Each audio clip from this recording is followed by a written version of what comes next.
Ito ang kasaysayan ng 26 na mga mayor at vice mayor na pinatahimik sa panahon ni Pangulong Duterte. Tara alamin natin sa history. Ang karamihan sa listang ito ay base sa mga article mula sa ABS-CBN, Rappler at Inquirer, kasama na ang listahan ng mga narco-politician na inilabas ni dating Pangulong Duterte noong Agosto 2016.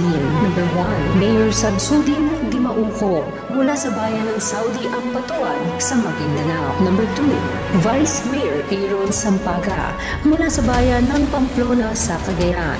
Number 3, Mayor Rolando Espinosa mula sa bayan ng Albuera sa Leyte. Ika-1 ng Agosto 2016, hiniling ni Pangulong Duterte na sumuko si Mayor Espinosa at ang kanyang anak na si Kerwin Espinosa para dito. Number 4, Vice Mayor Anwar Sindato mula sa bayan ng Dato Saudi Ampatuan, Maguindanao.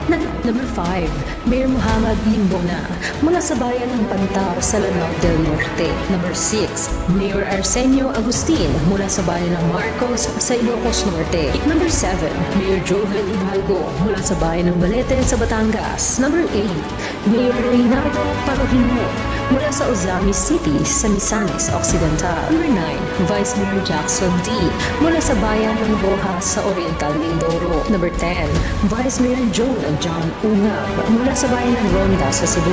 Number 11, Mayor Ronald Tirol mula sa bayan ng Bellavista sa Bohol. Number 12, Mayor Gisela O'Neill mula sa bayan ng Bienunido sa Bohol. Si Mayor Gisela ay isang piloto.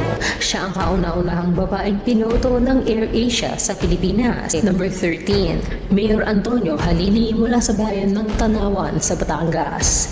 Hayagang sinuportahan ni Mayor Halili ang pambansang kampanya ni Pangulong Duterte laban sa iligal na bisyo noong maupo ito sa pwesto. Nakilala siya noong taong 2016 sa kakaiba niyang pamamaraan ng pagdidisiplina na sasakupan, kung saan ipinaparada ang mga suspect ng iligal na bisyo habang may nakapaskil sa kanilang harap at likod na "Ako'y po huwag tularan." Number 14, Mayor Ferdinand Bote mula sa bayan ng General Tinio sa Nueva Ecija. Number 16, Vice Mayor Al-Rashid Muhammad Ali mula sa bayan ng Sapa-Sapa sa Tawi-Tawi. Number 17, Mayor Mariano Blanco III mula sa bayan ng Ronda sa Cebu. 18, Mayor Alexander Buking mula sa Sudipen, La Union.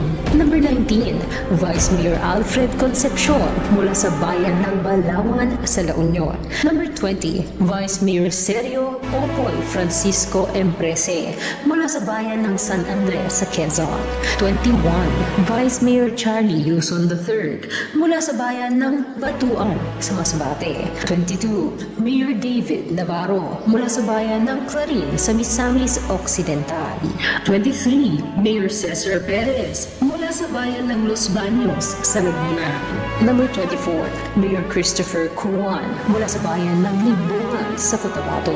25, Vice Mayor Restituto Calonge mula sa bayan ng Mabuhay sa Zamboanga, Sibugay. 26, Mayor Ronaldo Aquino mula sa bayan ng Calbayog sa Samar.